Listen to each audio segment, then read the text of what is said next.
ఇది చికెన్ పకోడీ అనమాట. దీంట్లో ఉప్పు, కారం, chicken masala, garam masala and salt, కొంచెం జరగాలి పేస్ట్ అండ్ 1 నిమ్మకాయ, ఐ మీన్ హాఫ్ నిమ్మకాయ స్వీట్స్ చేసేస్తున్నాను అనమాట. దీంట్లో స్వీట్స్ చేసేసి అండ్ దీంట్లో కొంచెం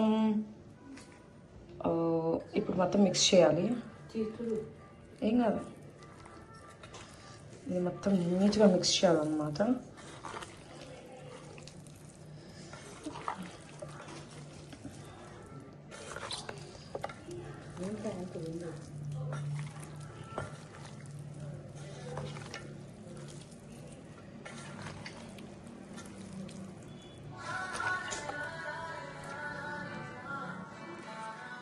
సో దీంట్లో కొంచెం ఆయిల్ వేసుకుందాం.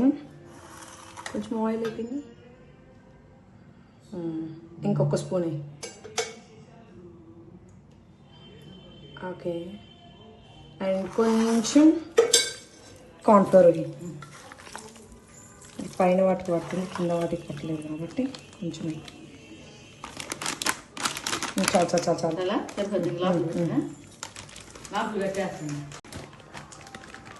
ఇదంతా బాగా మిక్సింగ్ అయిపోయింది. సో దీంట్లో ఇప్పుడు మనం కార్న్ఫ్లోర్ అండ్ కొంచెం బియ్యాలు, లైట్గా మైదా పిండి, చాలు కార్న్ఫ్లోర్ ఎక్కువ వేసుకుంటాం. కార్న్ఫ్లోర్ ఇప్పుడు వేసుకుంటాం, కార్న్ఫ్లోర్ క్రిస్పీనెస్ కోసం. కొంతమంది బియ్యపిండి కూడా వేసుకుంటారు అండ్ శనగపిండి కూడా వేసుకుంటారు. ఇట్స్ యాజ్ యువర్ విష్, మన ఇష్టం అనమాట.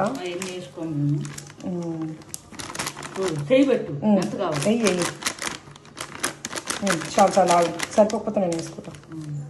ఓకే, ఇప్పుడు ఇదంతా నీట్గా మిక్స్ చేయాలన్నమాట.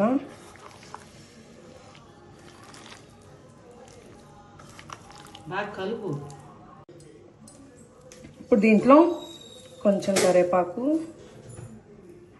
అండ్ కాజు కూడా వేసుకుంటున్నాను నేను ఇప్పుడే, సో దట్ ఆ ఫ్లేవర్ ఆ కాజు కూడా ఇప్పుడే పట్టేయడానికి.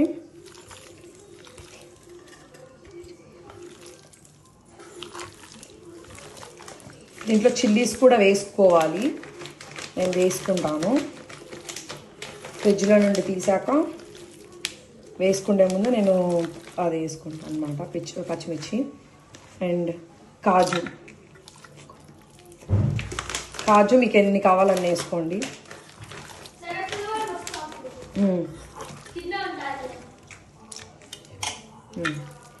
కాజు అనమాట. ఇప్పుడు మనం దీన్ని ఫ్రిడ్జ్లో పెట్టేసుకోవాలి.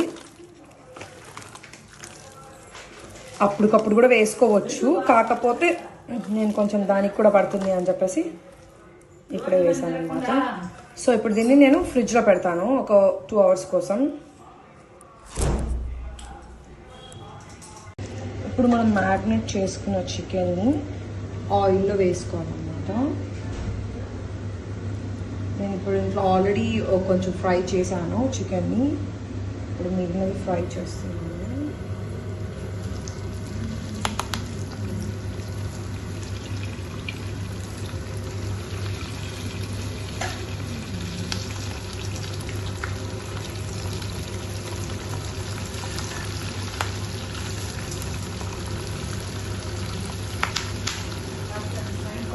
కొంచెం చిటపట అంటది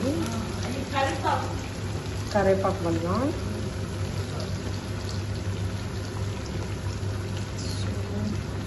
నేను కాజు కూడా పెట్టాను కాబట్టి కాజు దీంట్లోనే యాడ్ చేసేస్తున్నాను. ఒక పీస్కి ఇలా అటాచ్ చేసి ఇలా వేయాలన్నమాట. సో ఆ ఫ్లేవర్ అనేది మంచిగా కాజుకి బట్టి వస్తుంది. నేను ఇది విత్ బోన్ తీసుకున్నాను, ఎందుకంటే విత్ బోన్తోనే బాగుంటుంది కాబట్టి. సో విత్ బోనే తీసుకున్నాను అన్నమాట. So let's wait for the fry. So ఇప్పుడు మన చికెన్ ఫ్రై రెడీ అయిపోయింది అనమాట. చికెన్ పకోడీ ఇది ఆల్రెడీ కుక్ అయిపోయింది. సో ఇప్పుడు తీసేద్దాం దీన్ని. నేను ఈ స్ట్రైనర్లోకి వేసుకుంటున్నాను సో దట్ ఆయిల్ కింద ప్లేట్లో పడిపోతుంది. ఓకే,